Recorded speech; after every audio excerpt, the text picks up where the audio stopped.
como usuarios domésticos y usuarios de empresa, ¿vale?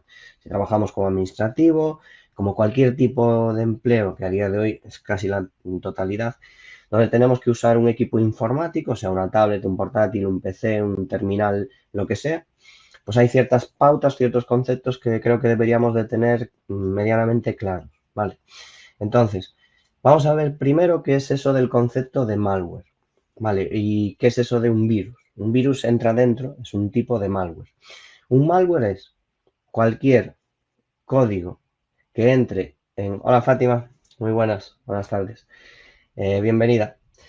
Estábamos empezando con los contenidos. Hice un par de aclaraciones al comenzar que puedes ver después en la grabación, son 5 minutos, ¿vale? Y estaba empezando justo ahora con los contenidos. Estábamos diciendo que un malware, el concepto de malware es todo código, y ahora os digo lo que es un código, todo programa, código que entra en nuestro equipo y pretende realizar acciones que nosotros no queremos voluntariamente que haga, ya sea encriptar una unidad de información, borrar archivos, espiar información, cualquier tipo de acción, haga un daño directo o no, que nosotros voluntariamente no queremos que se ejecute en el equipo, esos códigos, esos programas se consideran malware, ¿vale? Y dentro del malware, que es digamos, la definición general de todos ese tipo de programas, tenemos varios tipos en función de cómo están diseñados, cómo actúan y sus consecuencias, ¿vale? Los principales, aquellos que podemos sufrir, entre comillas, con más probabilidad, son sobre todo el ransomware. ¿Qué es eso del ransomware? Que veremos ahora debajo algunas noticias relacionadas. El ransomware son códigos que entran en mi equipo y cuando digo códigos me refiero a cosas como esta. Esta pantalla que veis ahí, que no tenéis por supuesto que saber técnicamente lo que hay, pero lo que hay aquí es un código fuente de un virus. Este virus en concreto lo que hace es escanear cuáles son las unidades de información del equipo, los discos duros, pendrives, lo que sea que guarde información que hay conectado al equipo, y los encripta mediante este comando que es el runcrypt que veis aquí. Recorre todas las unidades de información y las va encriptando. Este es un ejemplo de código que hay dentro de un virus de tipo ransomware. Entonces el ransomware encripta información y pide un rescate para poder desencriptarla. Nos pide que hagamos una transferencia, que hagamos una aportación económica para poder recuperar esos archivos que han sido encriptados. Veremos después algún ejemplo de noticia porque es un tipo de virus bastante común y que durante la última década pues, ha habido bastantes casos. Otro tipo de malware es el spyware. El spyware es cualquier software que entra en nuestro equipo y se encarga de sacar información para enviarla a un servidor externo, ya sea imágenes de la webcam, funcionando normal en el ordenador porque van a utilizar nuestra imagen para suplantar nuestra identidad. En un foro, para chatear, en cualquier sitio donde nosotros delante de la cámara, moviéndonos, vamos a simular o van a simular que son esa otra persona. Por ejemplo, datos, fotografías, información de navegación. Cualquier virus que saque información de nuestro equipo y lo envíe al exterior se considera spyware, sin consentimiento. No es lo mismo que lo que ocurre cuando instalamos aplicaciones y aceptamos el acuerdo de licencia, donde estamos dando el consentimiento a que usen nuestros datos. O sea, si te instalas la aplicación del tiempo y te pide permisos de micrófono y se los das, lo que están haciendo es, en segundo plano, no cuando usas la aplicación, sino todo el tiempo, el micrófono capta audio de forma anónima, teóricamente, para codificar palabras clave y mandarnos contenido comercial. No sé si os ha pasado alguna vez, pero es muy probable que si, por ejemplo, se os han roto unas zapatillas de deporte y lo habláis a la mañana, pues a lo mejor a la tarde o a mediodía os sale publicidad de zapatillas deportivas. O si habláis de un tema que sea susceptible de que se aproveche como información comercial, pues os llegue publicidad de ese tipo. O si chateáis por WhatsApp y le decís a un amigo o una amiga que estáis mirando de comprar un coche nuevo, pues posiblemente os llegue mediante mails, mediante ventanas emergentes, mediante anuncios, banners, porque los banners que veis en periódicos y en portales web son personalizados para el usuario que accede, para el dispositivo que accede, pues anuncios de coches. Entonces, toda esa información la estamos consintiendo que que cojan esa información. Pero cuando lo hace una aplicación que entra sin nuestro permiso, eso se considera spyware, ¿vale? Después tenemos el adware, que el adware hay que decir que a día de hoy, y veremos cómo se detecta, muchas veces lo que ocurre cuando salen esas molestas ventanas de notificaciones y de publicidad en la parte inferior derecha normalmente, en el área de notificaciones que se llama, no suele ser tanto por virus, sino porque durante el proceso de navegación, mientras navegamos, nos salen las típicas pop-ups o ventanas que nos dicen, ¿quieres que el sitio no sé qué te mande notificaciones? Y a veces, pues, como es normal, nos puede pasar a cualquiera, no nos fijamos navegando, simplemente aceptamos para que desaparezca el mensaje y a partir de ese momento, ¡pam!, ventanas de notificación. Eso lo podemos desactivar de forma sencilla desde las opciones del navegador. Vamos a ver cómo. La mayoría de veces no es un virus, sino que son notificaciones. Y después, en base a cómo funcionan a nivel técnico, pues tenemos gusanos, troyanos, botnets. Muchas veces, no sé si alguna vez habéis escuchado la típica noticia de se cae WhatsApp durante 3 horas, se cae la página web de Zara al principio de las rebajas durante 2 horas, se cae Facebook. Esos ataques que hacen caer servidores normalmente lo hacen por saturación. Es decir, emiten una cantidad masiva de peticiones al servidor, el servidor se satura. Aunque los servidores tienen cada vez mecanismos más avanzados para impedir ese tipo de ataques, pues los ataques siguen mejorando y siguen consiguiendo que eso ocurra. Y normalmente utilizan redes de bots, es decir, nuestro equipo recibe un código malicioso que hace que, sin que nosotros nos demos cuenta, estemos enviando peticiones a ese servidor todo el tiempo, todo el tiempo. Eso mismo lo hacen a lo mejor con 100.000 equipos, enviando peticiones a un servidor y el servidor cae. Como mucho notaremos que navegamos más lento, pero si no tenemos un software antivirus adecuado que lo detecte, no nos daremos cuenta, ¿vale? Entonces estos son los principales tipos de malware, de virus, que nos podemos encontrar, ¿vale? Que nos podemos encontrar y de los que podemos ser víctimas como usuario. Bueno, los virus realmente son un tipo, ¿vale? Son un tipo de malware. Como os decía, muchísimos casos a lo largo de los últimos años, la última década, prácticamente sobre todo del 2000 en adelante, cada vez más sofisticados y el mismo virus con más repercusión. Entonces, el hecho de secuestrar datos de empresas, el ransomware, virus como CryptoWall, que tuvo su mayor efecto hace unos 5 o 6 años. CryptoWall fue un tipo de virus que encriptó información y muchas pequeñas y medianas empresas fueron víctimas y se les pedían 700, 900, 1000 euros en función de la empresa para poder desencriptar esa información. ¿Cuál fue el principal error que se cometió? No tener copias de seguridad actualizadas. La primera barrera de protección frente a un virus es el sentido común y la prevención. Entonces, si tenemos copias de seguridad, si tenemos una gestoría con 200 clientes, un servidor donde tenemos los datos de todos nuestros clientes, un disco duro externo, preferiblemente que se guarde en un sitio distinto a donde está el servidor de forma física, y programamos copias de seguridad cada 3 días o el fin de semana, si un miércoles entra un CryptoWall, encripta todo el disco duro con la información de esos 200 clientes y por mala suerte estamos haciendo el trimestre, si tenemos copia de seguridad, pues a lo mejor en 2 horas restauramos, formateamos discos, restauramos y seguimos funcionando. Si no tenemos copia de seguridad nos puede arruinar con consecuencias legales, incluso multas y multitud de problemas si no pagamos el rescate. Y ese fue el caso de muchas empresas en su momento con ese tipo de virus. No sé si alguna de vosotros fue testigo de forma directa o indirecta de algún tipo de virus ransomware de este estilo.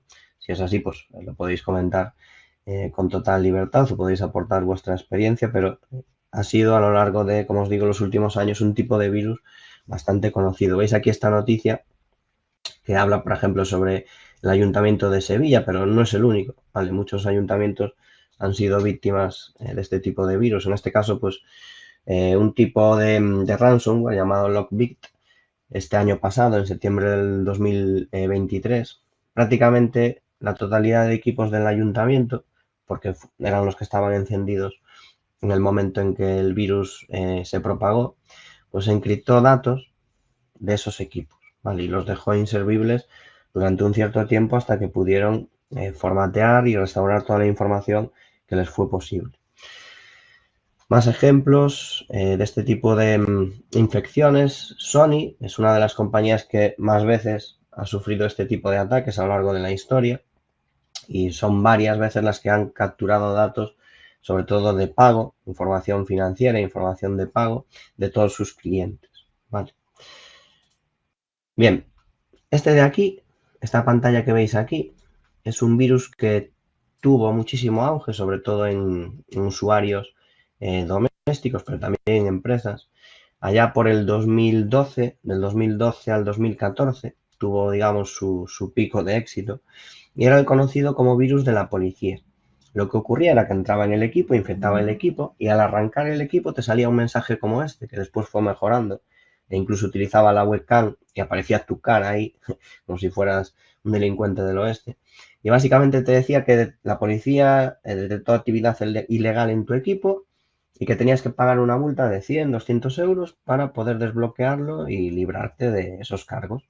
Entonces te ponían un enlace para utilizar Paysafe o cualquier otro de estos métodos, WeTransfer, Ucash, que pueden hacer un pago sin que se rastree y sin que se genere una devolución a posteriori.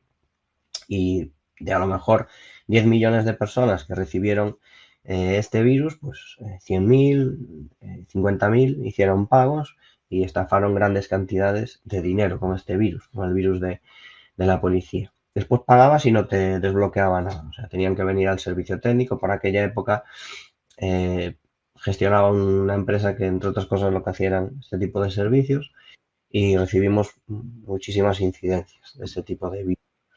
Otros virus espía conocidos, como Pegasus, Predator, etcétera, etcétera, que salieron a la luz, también os sonarán, ¿vale? Tipos de virus que, como os digo, sustraen información del equipo. Son virus de tipo spyware, en este caso, ¿vale?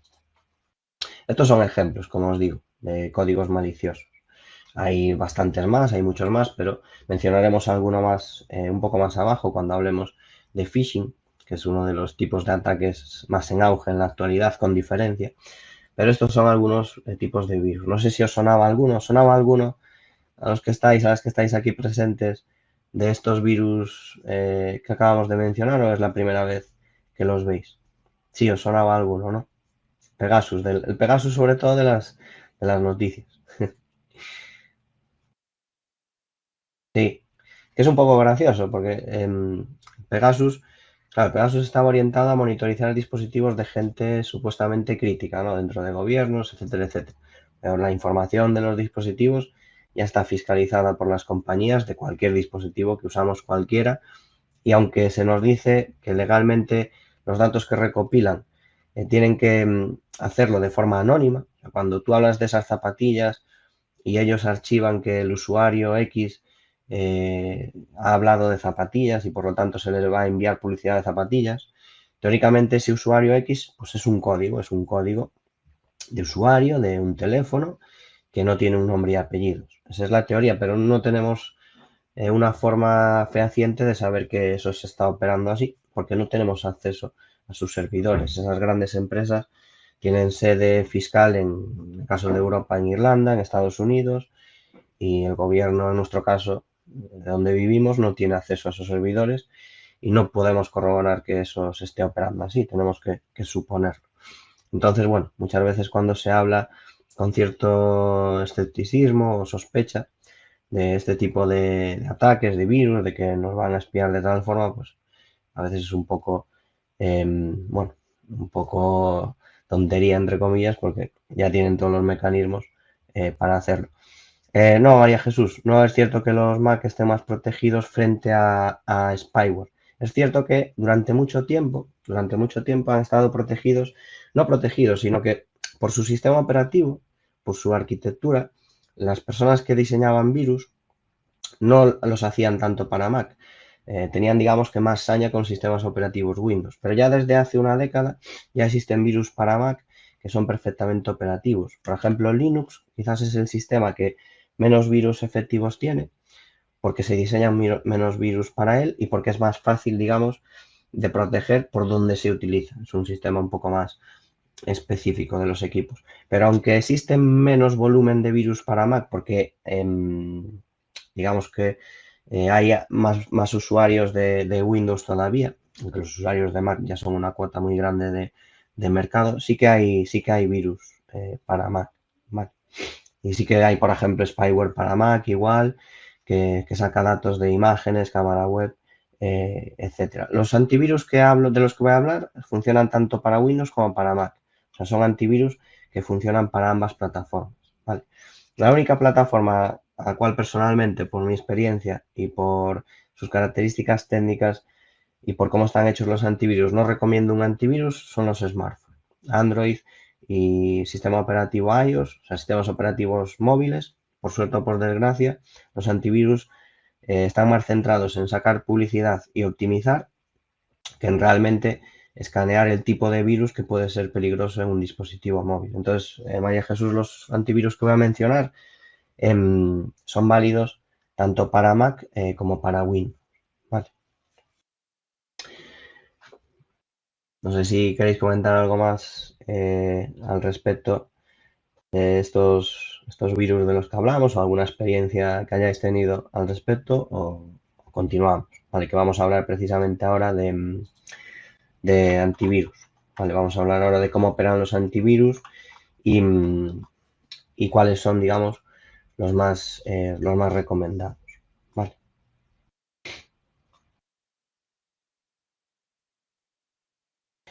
Para móviles, lo que comentaba María Jesús, para móviles, que lo comentaré después, no recomiendo ningún antivirus, ninguno.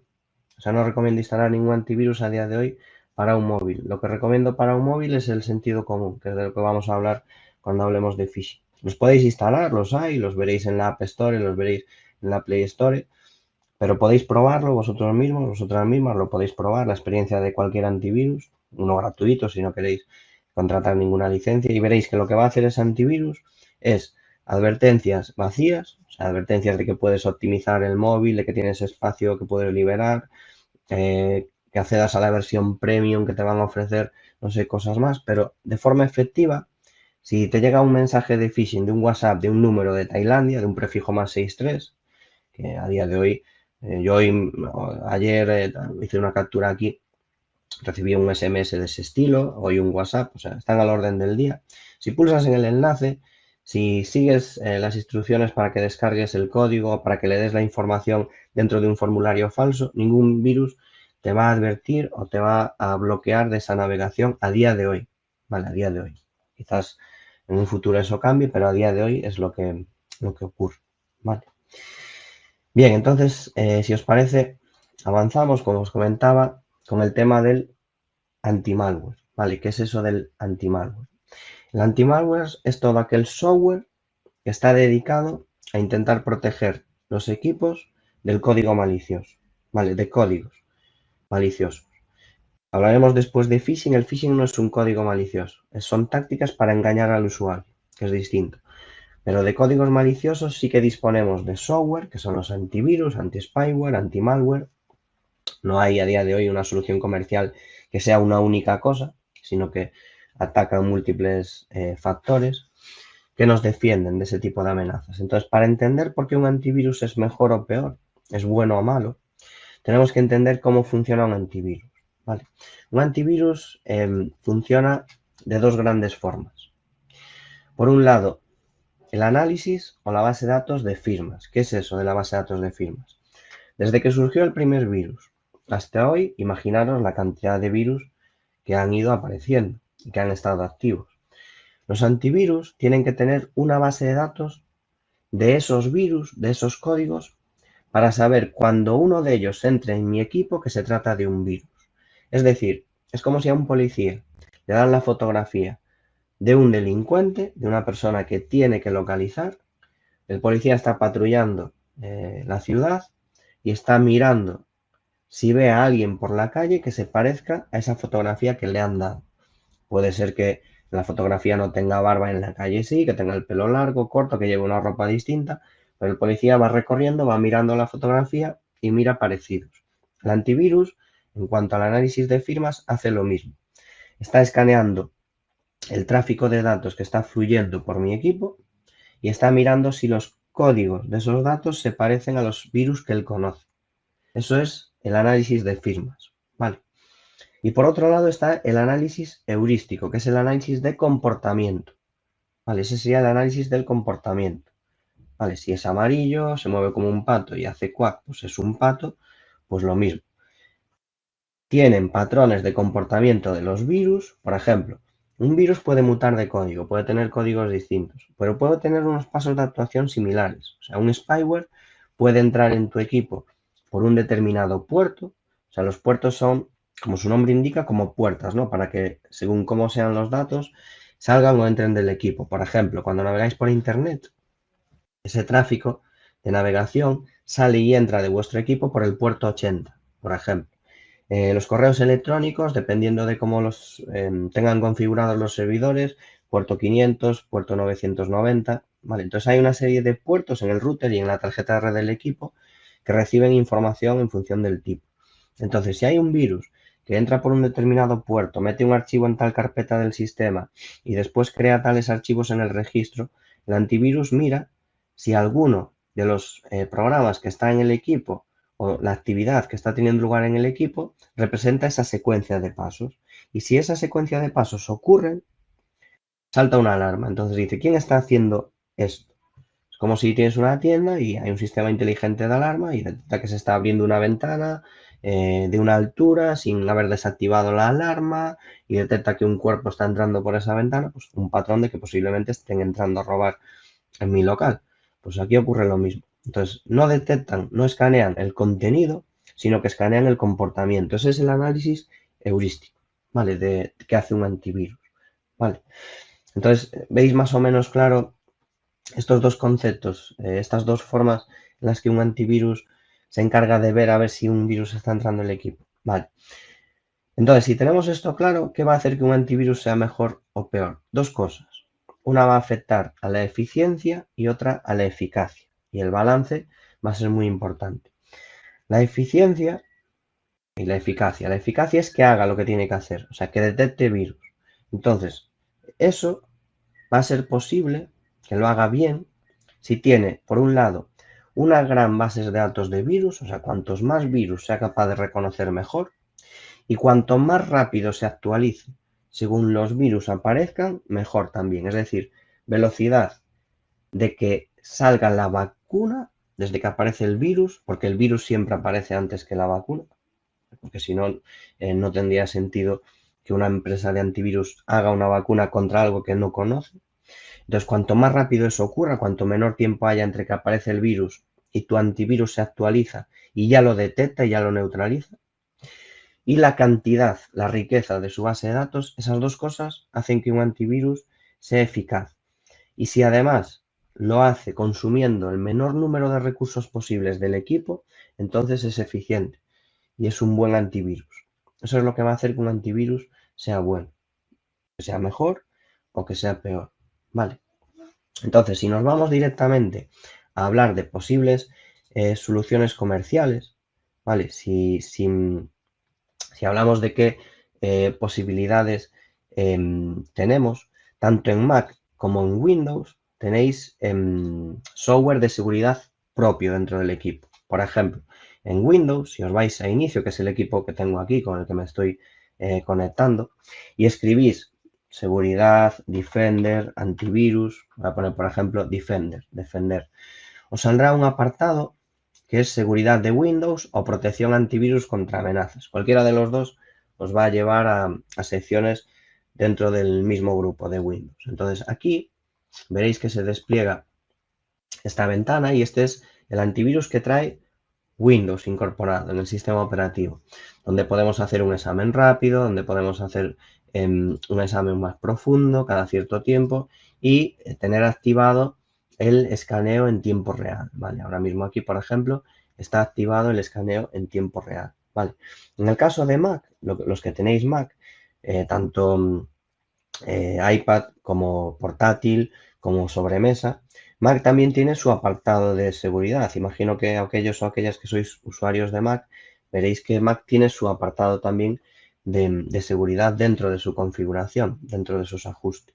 Vale, entonces podéis preguntaros, bueno, este antivirus, que no es gratuito, estáis pagando la licencia cuando pagáis el sistema operativo, que trae Windows, ¿es bueno o malo? Dentro de los antivirus, si hablamos de un grupo de antivirus que no me suponga un coste mayores, y hablamos de Avast, Avira, AVG, todos ellos tienen versión gratis, versión premium. Antivirus es mucho mejor que cualquiera de ellos. O sea, es mejor tener el antivirus de Windows o el propio de Mac que cualquier antivirus gratuito. El antivirus de Windows o el que trae Mac es muy superior tanto en volumen de datos de virus como en capacidad, velocidad de actualización que un AVG, que un Avira, que un Avast, que cualquier versión gratuita de otro antivirus. ¿Vale? No solo eso, sino que además es más eficiente, consume muchos menos recursos que un AVG, un Avast o un Avira, que te va a estar sacando mensajes cada cierto tiempo de que compres la versión premium porque es mejor. O sea, ya te están diciendo que la versión premium se va a actualizar antes que tu versión, que es gratuita y que tiene una base de datos mejor. O sea, tu versión tiene una base de datos peor y se va a actualizar más tarde. ¿Vale? Entonces, el antivirus de Windows, como os digo, Microsoft hace muchas cosas de forma un poco chapucera, pero otras las hace un poco mejor y otras las hace muy bien. Al fin y al cabo es una empresa con 55.000 o cerca de 60.000 empleados y dentro de esos 60.000 empleados, pues un cierto grupo de ellos se dedican a ciberseguridad y a actualizar Windows para que sea más seguro cada vez. Entonces, eso es un grupo humano y son recursos mucho más potentes que los que puede tener un antivirus gratuito como Avast, AVG o Avira. ¿Vale? Entonces, si tenéis un equipo doméstico donde no vais a estar trayendo del exterior con frecuencia unidades de información externas, con documentación externa y tenéis información susceptible con la que operáis todos los días en él, podéis decidir dejar instalado el software propio de seguridad de Windows o el de Mac sin recurrir a un antivirus de pago. ¿Vale? Por supuesto, copias de seguridad siempre. O sea, los equipos van a fallar aunque no entre un virus. Copias de seguridad siempre. Un disco duro externo cada mes, cada 2 semanas. Te coges tus carpetas más importantes, las arrastras a ese disco duro y te lo guardas en otro sitio. ¿Vale? Eso siempre. Pero el antivirus de Windows o el antivirus propio de Mac siempre va a ser mejor que cualquier solución gratuita. Por otro lado, tampoco se debe de tener nunca dos antivirus activos a la vez. El antivirus de Windows ya por defecto se va a desactivar si instalas otro. Pero si tienes dos antivirus instalados, va a ser peor que uno solo. Porque entre ellos, como intentan escanear los archivos que están teniendo actividad en el equipo, uno intenta escanear un archivo, se lo bloquea al otro, el otro no puede escanearlo, está esperando que éste lo libere, a veces entre ellos se detectan como virus. Nunca tengáis más de dos antivirus instalados, va a ralentizar más el equipo y va a ser menos efectivo. Vale, eso en cuanto a soluciones gratuitas. Si tenéis que recurrir a una solución de pago, ¿vale? A un antivirus de pago, queréis protegeros un poco mejor en cuanto a antivirus, a fecha actual y durante los últimos quizás 10 años o más, una de las mejores soluciones es Kaspersky. ¿Vale? Kaspersky es una empresa que, aparte de sacar bastantes soluciones novedosas bueno, tiene publicadas bastantes soluciones de seguridad orientadas a grandes empresas, no solo a usuarios domésticos. Es una empresa con un equipo humano muy potente y con programadores muy buenos. Tiene un antivirus que podéis encontrar al mismo precio prácticamente que cualquier otra solución como No32, McAfee, Norton, etcétera. Vamos a ver aquí sobre qué precios anda, que es normalmente 29 euros 5 licencias y similar. Si ponéis Kaspersky en las búsquedas o comprar Kaspersky, veis su propia tienda y veis por aquí otras ofertas. Entonces, la versión Total Security, por ejemplo, o la versión Internet Security, que son cualquiera de estas versiones, es bastante buena, o la Total, que es la más grande de todas. ¿Vale? Si nos vamos a una tienda que es más fácil de ver a veces ofertas, como PC Componente o similar, vamos a irnos, o Amazon incluso, veréis que hay packs, por ejemplo, de 3 dispositivos durante un año por 23 euros. 5 dispositivos durante un año, 35 euros. Hay varias ofertas, ¿vale? De Kaspersky. Entonces, a día de hoy, quizás, bajo mi opinión, mi criterio, por cómo lo desarrollan y los consumos que hace de recursos en el equipo, quizás sea una de las mejores soluciones, ¿vale? Si hablamos de dispositivos móviles, es lo que os comentaba antes. Si probáis cualquier aplicación, cualquier antivirus, por ejemplo, de Android, que estén así más, que os puedan salir McAfee, por ejemplo, es uno de los que os pueda aparecer en las tiendas, en la App Store o en la de Android, así con más frecuencia, o que os pueda aparecer en los primeros resultados, ¿vale? Para un dispositivo móvil, lo que vais a ver era lo que os comentaba al principio, ¿vale? Os va a salir sugerencias de optimización, os va a aparecer, bueno, cualquier aplicación, si descargáis una aplicación de confianza que es desde Google Play, no vais a tener o no deberíais de tener problemas en cuanto a las aplicaciones, porque las aplicaciones que están en Google Play ya pasan por los sistemas de seguridad de Google continuamente y Google ya tiene un sistema que se llama Play Protect, ¿vale? Que ya escanea todas esas aplicaciones y cuando os las descargáis también escanean su actividad para que no vayan más allá de lo que sus licencias indican, ¿vale? Entonces, escaneo de aplicaciones y de códigos que generan esas aplicaciones en los sistemas operativos móviles no es tan efectivo. Perdona, María Jesús, habría que desactivar el que lleve Windows o el PC, Mac.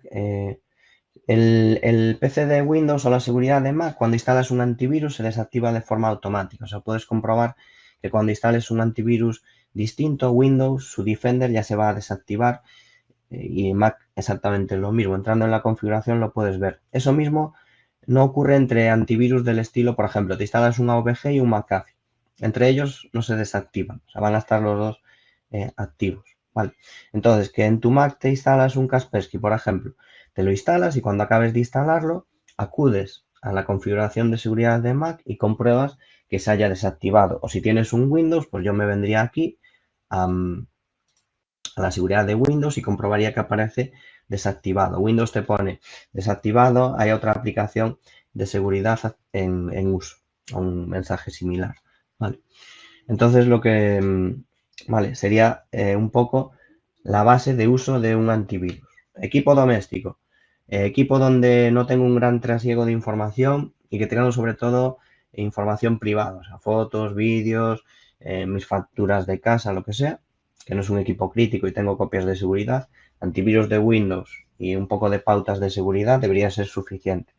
Que tengo equipo en una empresa que está entrando más gente que yo, que están enchufando pendrives porque se descargan catálogos, facturas, documentación, o tengo un PC compartido por 3 personas y no puedo controlar toda la actividad que se hace en él, bueno, pues te puedes plantear comprarte una licencia de Kaspersky para 3 usuarios, instalarlos en los equipos que tengas en caso en tu pequeña empresa y bueno, por 30 euros al año tienes un factor más de seguridad, ¿vale? Tienes un poco más de protección. Y también tienes una empresa de un tercero a la cual si te entra un determinado virus, contactar para ver si te pueden ofrecer una solución, ¿vale? Entonces, en este apartado de software antivirus, ¿alguna duda, algo que queráis comentar al respecto de este punto que acabamos de tratar? Os escucho, os leo. Y mientras mando un trago de café a la salud de todos y todas.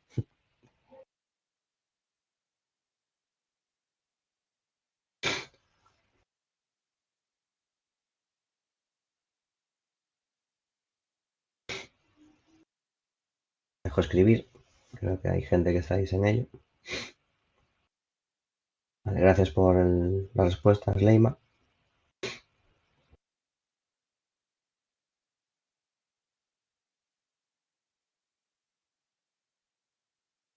Ok.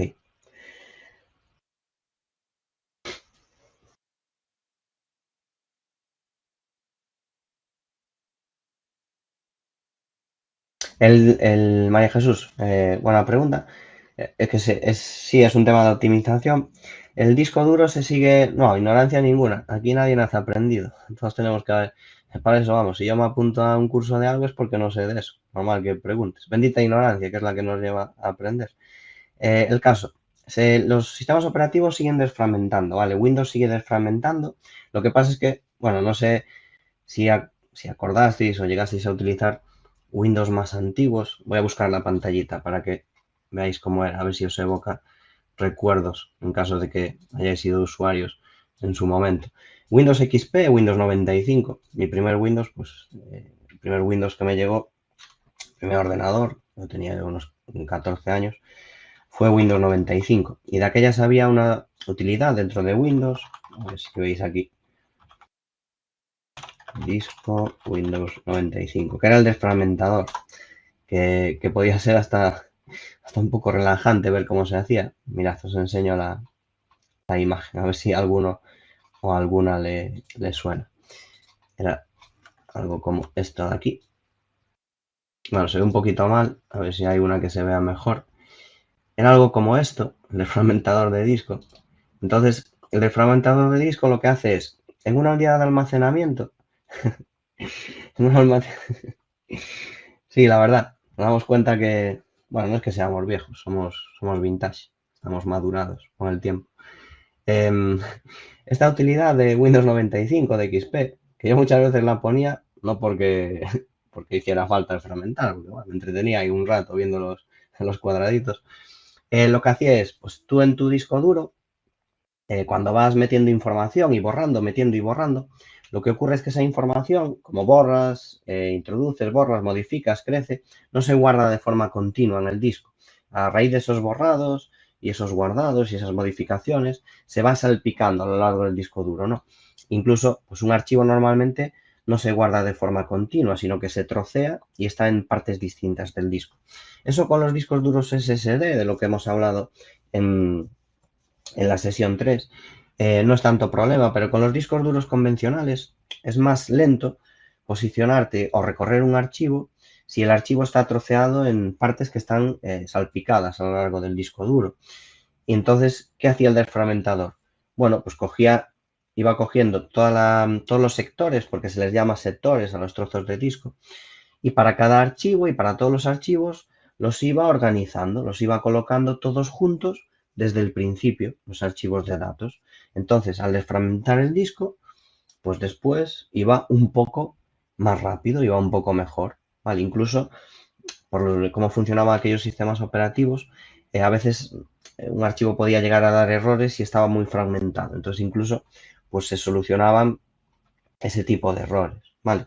La tarea de fragmentar, la tarea de fragmentación, es algo que sigue estando en Windows, sigue estando. De hecho, si buscáis fragmentar, y Mac también, lo que pasa es que, os comento, mira, si abrimos esto también es el de fragmentador de disco. Y también puedo seguir defragmentando de forma manual. Lo que pasa es que esta tarea ahora, Windows, por cómo va mejorando con el tiempo, lo hace en segundo plano. Lo hace, o sea, lo sigue haciendo. De hecho, veis que la última vez ha sido el 5 de enero, o sea, hace unos días, y no lo he hecho yo manualmente, lo ha hecho Windows. Lo hace de forma automática en segundo plano con aquellas partes del disco a las cuales no estoy accediendo, no estoy utilizando él, pues va defragmentándolas, ¿vale? Va aunándolas, va juntando esos sectores y lo hace sin que nos demos cuenta, sin que tengamos que hacerlo de forma manual. Es como una rumba, es como una rumba de Windows que va por el disco duro y va... Sí, sí, por supuesto. Mira, si despliegas el inicio de Windows y escribes DEF, vale, si vas escribiendo desfragmentador, bueno, me comí una S a estas horas. Si empiezas a escribir desfragmentar, ya te va a sugerir esta utilidad de fragmentar y optimizar unidades. Mira, confírmame, Pilar, si la ves, si la localizas. Si lo puedes probar ahora, si no, no hay problema, pero si lo puedes probar y la localizas, pues si quieres confírmamelo, o si no la ves, pues vemos, vemos por qué. Pero sería desde aquí, como os comento. Vale. Entonces, cualquier equipo que tenga un disco duro, los móviles también lo hacen. Lo que pasa es que, es como os digo, el propio sistema operativo se encarga de este tipo de tareas. Entonces ya no es necesario, como ocurría con Windows 95, Windows XP, hacerlo de forma manual, que si no lo hacías de forma manual, pues Windows no lo hacía. Además que mientras que lo hacía, prácticamente no podías ni utilizar el equipo porque iba lentísimo. O sea, era como que tenías que dejarlo defragmentando prácticamente. Pero bueno, eso como os digo, pues ha ido mejorando esa tarea de mantenimiento. Vale. No sé si con eso te queda más clara la respuesta, María Jesús.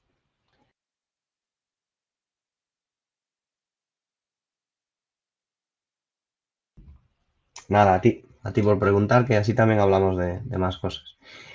Vale, entonces eso en cuanto a antivirus. Y ahora sí que me gustaría comentar otro tipo de ataque que no es un virus. Puede utilizar virus o puede llevarte a virus, pero el ataque en sí no es un virus. El ataque se engloba dentro de algo que se conoce como ingeniería social. Son ataques que utilizan la ingeniería social, que es básicamente engañar a los usuarios. Son tácticas para engañar a los usuarios. Y uno de ellos es el phishing. ¿Vale? El phishing es engañar al usuario para que confíe en el correo que está recibiendo, en el mensaje que está recibiendo, para entrar en una página y dejar sus datos, para descargar un archivo que va a realizar acciones, de nada, Sonia, que va a realizar acciones en el equipo, ¿vale? Entonces, el phishing es intentar engañar al usuario. Por poneros un ejemplo, los primeros correos, los primeros ataques de phishing que se hicieron allá, bueno, phishing existe desde hace mucho tiempo, pero sobre todo 2000, 2002, 2004, primero es cuando los bancos empezaron a expandir y popularizar más entre los usuarios particulares el tema de las intranets, ¿vale? De que pudieras hacer una transferencia como usuario particular por internet y ver tu cuenta y este tipo de acciones que a día de hoy ya son rutinarias. Los primeros correos, tú te podías crear una cuenta de correo, pepe@gmail.com, bancosantander@gmail.com, le ponías de nombre Banco Santander Clientes, porque tú a tu correo electrónico le puedes cambiar el nombre, puedes poner Juan Carlos I, envías un correo y el que lo recibe en el nombre de Juan Carlos I. Otra cosa es que te pares a ver la dirección, que ponga Juan Luis López@gmail.com. Entonces se creaban una cuenta sin conocimientos informáticos, una cuenta de correo, se creaban un correo con el logotipo de Santander, tienes una transferencia entrante bloqueada o se ha realizado un traspaso desde tu cuenta de 7.924 euros. Pulsa aquí para desbloquearlo, pulsa aquí para anular el traspaso de dinero. Entonces el usuario recibía ese correo. Lo que hacían estas personas era comprar bases de datos de correo. Cuando registráis en una web y guardaban vuestra información, la transferían a terceros, a cuartos y a quintos y se generaban bases de datos de correo, nombre de la persona, apellidos de la persona, teléfono de la persona, dirección de la persona, etcétera, etcétera. Entonces compraban bases de datos con 1.000.000 de correos, se lo enviaban a 1.000.000 de personas y de 1.000.000 de personas a lo mejor 1.000 picaban. Entraban en un enlace donde tenían que poner en una página que falsificaba la del banco usuario, contraseña y algún código de validación, se quedaban con esos datos y entraban para hacer o gestionar una transferencia, como en aquella época la validación en 2 pasos, o sea, que os llega un código al teléfono para poder validar una transferencia, no estaba tan expandida, pues hacían estafas de ese estilo, ¿vale? Entonces el phishing son engaños de ese tipo. Un correo que os llega de Amazon de que tienes un envío bloqueado, que pulses en el enlace. Un correo que os llega de correos. Hubo un virus hace años que utilizaba correos falsificados de la empresa de mensajería de correos diciendo que tenías un paquete bloqueado, que pulsases en el enlace. Tu banco que te dice que eres el ganador de 200 euros. Cuando un banco te va a mandar un correo dice que ganaste 200 euros. Que pulses en el enlace. O sea, todo este tipo de correos intentan que entréis en una página que suplanta a una de confianza y no lo es, y le deis datos o hagáis acciones que a ellos les permiten acceder a información financiera vuestra e incluso ejecutar transferencias y ejecutar pagos.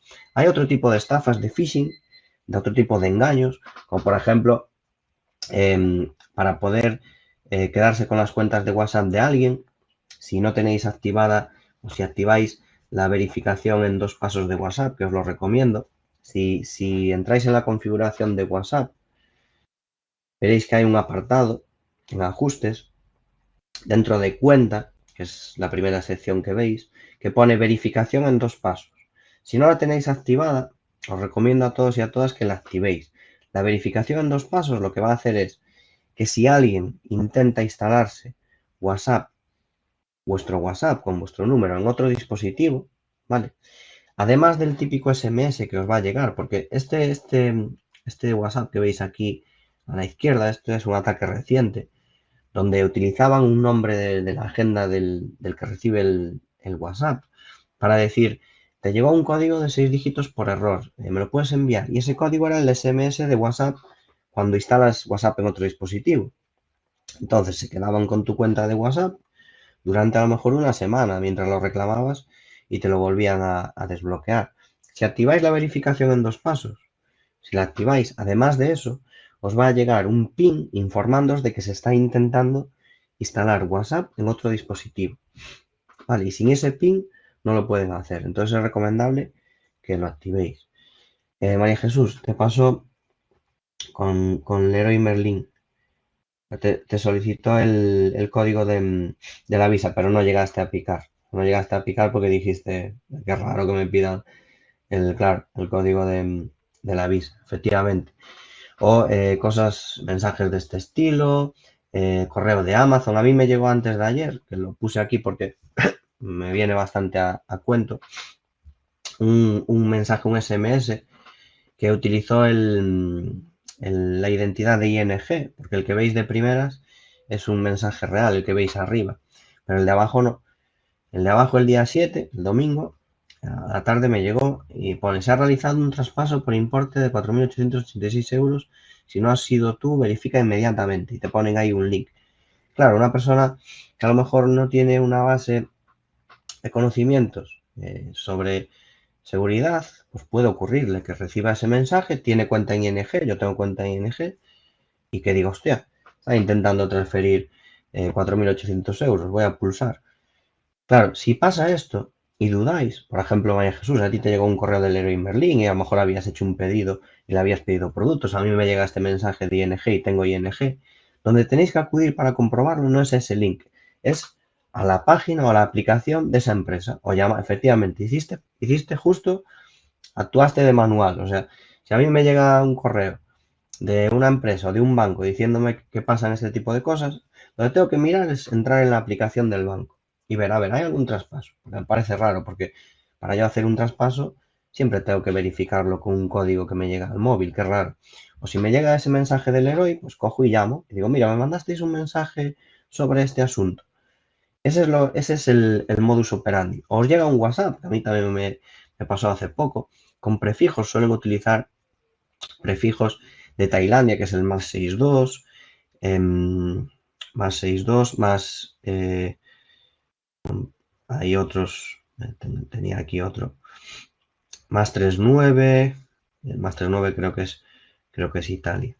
O sea, si os llega un mensaje con un prefijo, Londres, o sea, de Reino Unido también lo suelen utilizar. Si os llega un mensaje con un prefijo extranjero donde os dice hola o estamos intentando captar futuros empleados, somos de TikTok, somos de tal red, somos de tal empresa, no sé qué, apúntate o registra tu interés en este enlace, bloquear contacto, reportar y adiós muy buenas.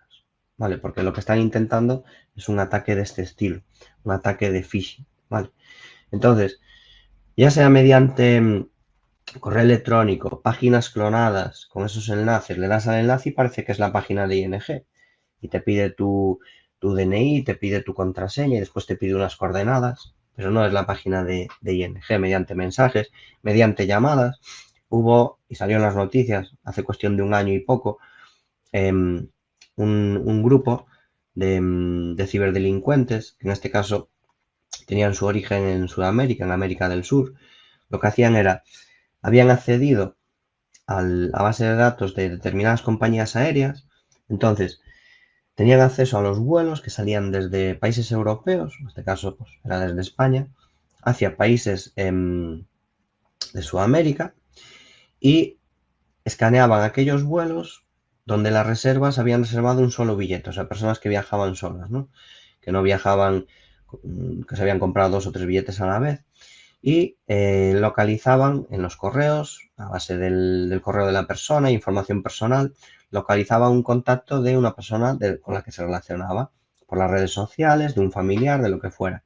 Entonces, cuando esa persona, a lo mejor en un vuelo de 8 horas o de 10 horas, estaba llegando a su destino y no tenía posibilidad aún de comunicarse, llamaban por teléfono a la familia diciéndoles que su familiar con tal nombre que acababa de aterrizar hace media hora en el país que fuera, que lo tenían secuestrado y que tenían que pagar rápido transferir mediante WeTransfer o el método de pago rápido y no rastreable que fuese, una cantidad de tantos euros si no querían que lo mataran o le pasara algo.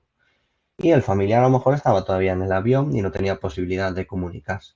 Entonces, ese tipo de estafa, de phishing, pues fue noticia, no sé si hace un año o un año y medio, y es un ejemplo más de este tipo de ataques que podemos sufrir, ¿vale? Entonces, como os decía, la principal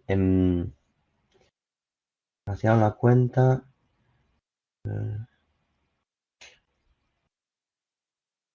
Le hicieron llamar a un teléfono, darle datos y le acabaron vaciando la cuenta.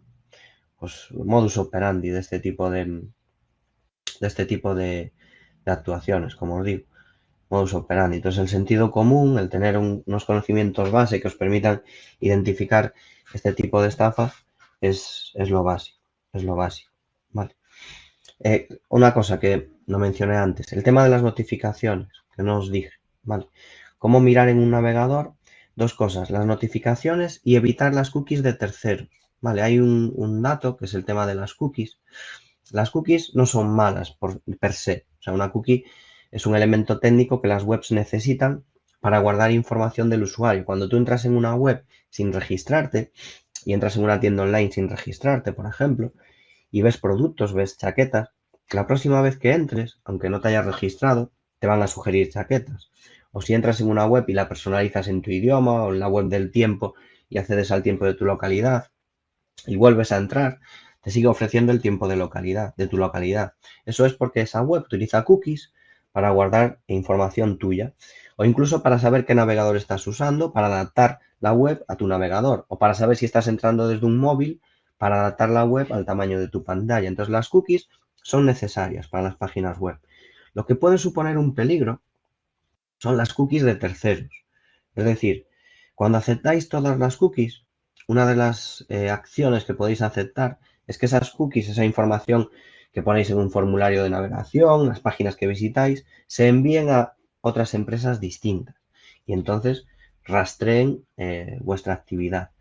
Para evitar tanto notificaciones como cookies de terceros, en cualquier navegador, yo voy a utilizar en este caso Google Chrome como ejemplo, si os vais a configuración, del navegador, a día de hoy ya todos tienen una lupa de búsqueda, ¿vale? Y escribís, voy a empezar por las notificaciones, ¿vale? Si escribís notificaciones, si empezáis a escribirlo, ya os va a llevar, a un apartado que es configuración de sitio. Y si entráis ahí, hay un apartado que es notificaciones y hay otros que también son interesantes. Ubicación, cámara, micrófonos, notificaciones. En cualquiera de ellos podéis ver a qué webs le habéis dado permiso para la ubicación, la cámara, el micrófono o las notificaciones. Las que pone sin permiso son aquellas que os han saltado las ventanas y le habéis dicho que no. Y las que pone con permiso son las que os ha saltado la ventana y le habéis dicho que sí. Entonces, si aparece aquí alguna que no queréis, le dais aquí, quitar, y la elimináis, ¿vale? Esa es la forma de sacar las notificaciones indeseadas que os puedan salir, incluso sin que el navegador esté activo. Os pueden aparecer las típicas noticias de Carlos Arguiñano revela su secreto para hacerse rico. Lo que no quieren que sepas, todas esas chorradas que pueden salir notificaciones, muchas veces provienen de esto, de que tenéis activadas estas notificaciones, ¿vale? En cuanto a las cookies, y lo hago extensible a datos de autocompletar y cualquier otro dato de navegación.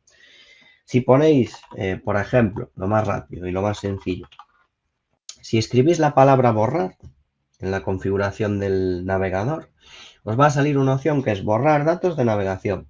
Os va a aparecer esa opción. Aquí os permite ir a configuración avanzada, porque por defecto aparece básico. En avanzado, si ponéis desde siempre, podéis borrar aquí todas las cookies. Podéis borrar todas las cookies, el historial, la caché, ¿vale? Que son información que no necesitáis.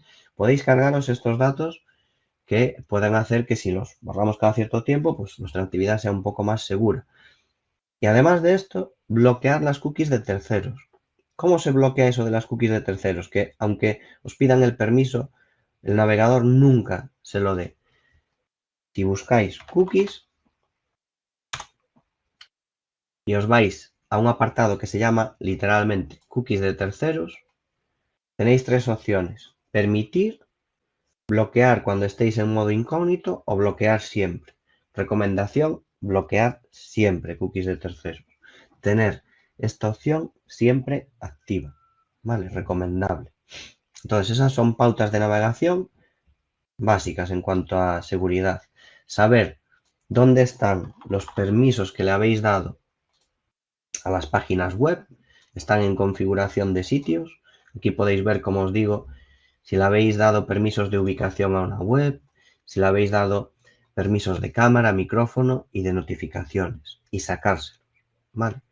Podéis desactivar las cookies de terceros y podéis borrar cookies, historial, lo que queráis oportuno de navegación, ¿vale? Eso es importante, o al menos quisiera que lo supierais, para pautas de configuración del navegador de forma segura, ¿vale? Y bueno, un poco hasta aquí hemos llegado con los contenidos de este tema. No sé si tenéis alguna duda al respecto de esto. He ido muy rápido en alguna sección y hay algo que queráis que aclare un poco más. No sé, lo que necesitéis, lo podéis comentar.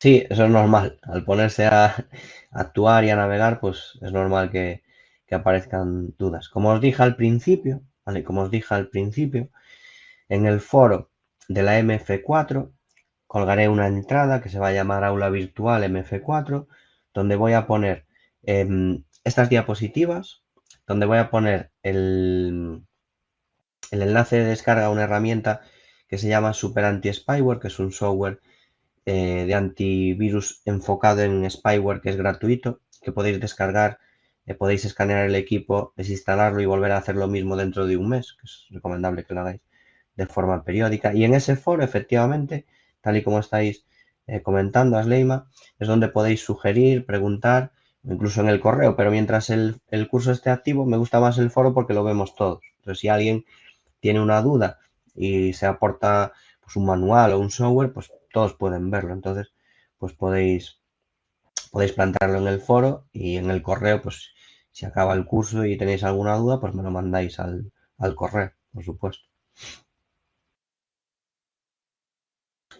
No, gracias a vosotros por hacerme compañía durante esta sesión, por estar por aquí. Pues nada, si no tenéis dudas, entonces buenas noches, que os aproveche aquellos que todavía vais a cenar, como yo, y aquellas, y que vaya todo bien. Cualquier cosilla, pues como os digo siempre, os agradezco que contactéis conmigo, como sea más cómodo. Buenas noches, cuidaros. Gracias, a vosotros también.